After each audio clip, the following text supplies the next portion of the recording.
Bon les amis, lundi 22, il fait un temps pourri de chez pourri. Je venais faire un petit tour. Il pleut légèrement. Je viens contrôler les hausses, savoir si ça a réussi à se remplir malgré tout. J'ai légèrement ouvert celle-ci.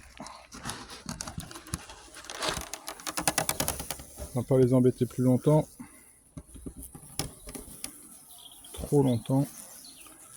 Et je confirme que c'est déjà bien rempli. Hein. Encore un petit peu, là elles sont sur l'aubépine, hein. Elles sont toutes en fleurs là, ça y est. Les 4 sont bien larges. J'espère que elles vont pas trop consommer. Elles m'en laissent un petit peu, mais bon. Pour l'instant, elles ont ce qu'il faut dans les hausses. Et puis j'en ai certaines qui sont plutôt belles. J'ai jeté un coup d'œil au fond là-bas. Celle qui était très forte. Bah là, les deux du dessous sont bien remplis et celle du haut, je dirais aux 2 tiers. J'en ai quelques-unes qui sont doublées, qui sont bien remplies aussi. Mais la météo, on est vraiment pas gâtés cette année. Vraiment pas. Donc pour l'instant ça va. Les abeilles arrivent à encore sortir. Là il fait pas chaud, hein, mais pourtant ça travaille un tout petit peu. On voit du pollen qui rentre. Ça vivote dès qu'il y a une éclaircie, elles sont sorties quoi. Donc là, bah, c'est des hausses, elles sont quasiment toutes pleines. Malgré tout. Sinon après c'est les 4 de rive qui restent encore à operculer, mais voilà. Donc le défi là maintenant, ça va être de gérer les sémages. Il y a une grosse période où elles vont pas pouvoir trop sortir. Et puis dès que ça va redémarrer, je pense que là, ça va exploser encore. Hein. Les ruches sont très très belles. Ouais, c'est très calme hein, quand même. Hein. On devrait être en pleine mielée à fond là, et puis au final, 3-4 abeilles qui sortent. Mais bon, en venant là, j'ai regardé, ouais, les aubépines, elles sont bien dessus. Hein. Elles sont dessus, c'est clair. Donc ouais, bien dommage cette météo. Hein. Tout était bien parti pour faire une belle mielée, et puis là, le coup de frein. Elles sortent, hein. Elles sont courageuses. Hein.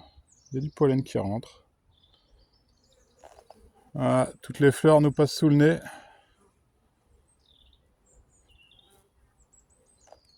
Ouais, ça vole un peu. Hein. Ça vole. Dès qu'il y a une éclaircie, ça part dans tous les sens. Hein. Donc on verra bien, mais il y aura quand même une petite récolte. Je pense pour la fin du mois là, pour début mai. Ouais, début mai, là, pendant les ponts, je pense que je vais récolter tout ce qui a été mis dans les hausses. Hop. Et puis on va essayer de faire un petit peu de miel de printemps quand même, hein, malgré tout.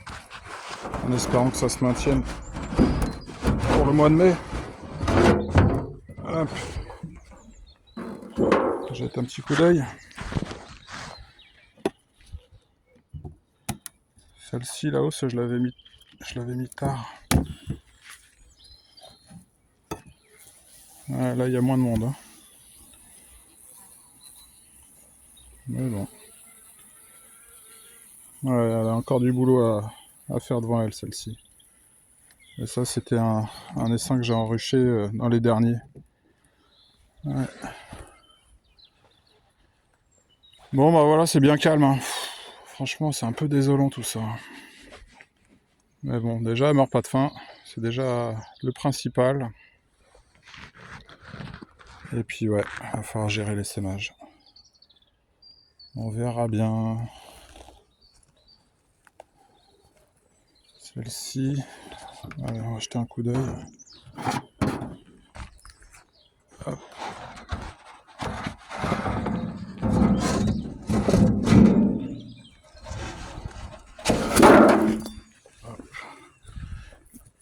Cadre.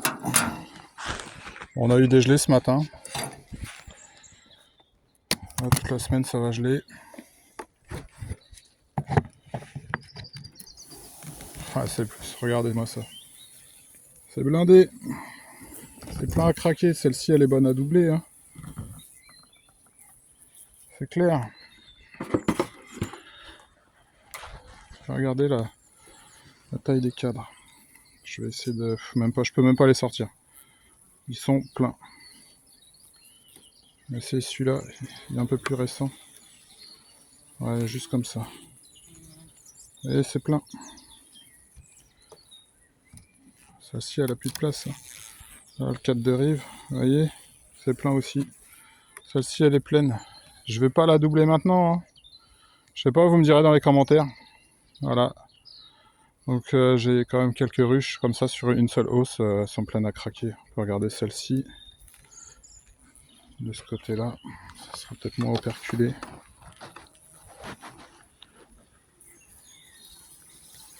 Ah, celle-ci, elle n'est pas encore operculée, vous voyez. Elles ont encore de quoi faire. Ouais. J'ai fait quand même cirer pas mal de cadres là cette année.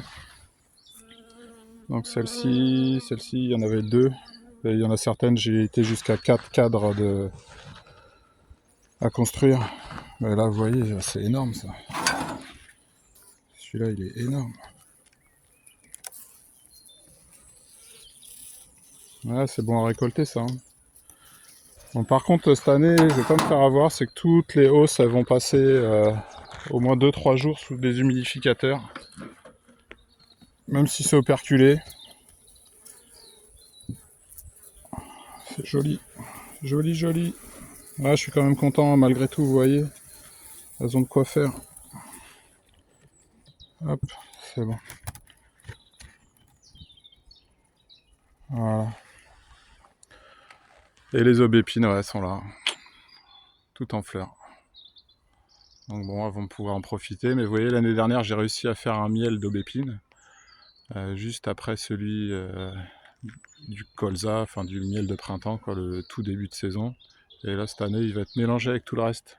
Dommage, parce qu'il est vraiment très très très bon, ce miel d'aubépine. Il est vraiment excellent, quoi. Il y a un petit goût d'amande. C'est superbe. Enfin voilà, c'était juste pour vous faire un petit bonjour. On a un rucher qui est très calme. La météo de la semaine n'est pas terrible, ça se réchauffe en fin de semaine. On verra s'il n'y a pas trop d'eau, j'espère. Sinon ça va être la cata. Si tout ça, ça commence à vouloir essaimer, c'est pas gagné. Mais bon, je pense que le froid va quand même les ralentir un petit peu et bon, je suis optimiste. On verra. Restons optimistes. Bon, il y a encore tout le mois de mai pour faire du miel. J'espère que la saison va trouver un peu de stabilité. Bon, allez. Sur ces dernières images, je vous dis à très bientôt avec un rucher en effervescence. Je vous le souhaite à tous. Qu'on ait un bon coup de feu prochainement. Et puis je vous dis à bientôt.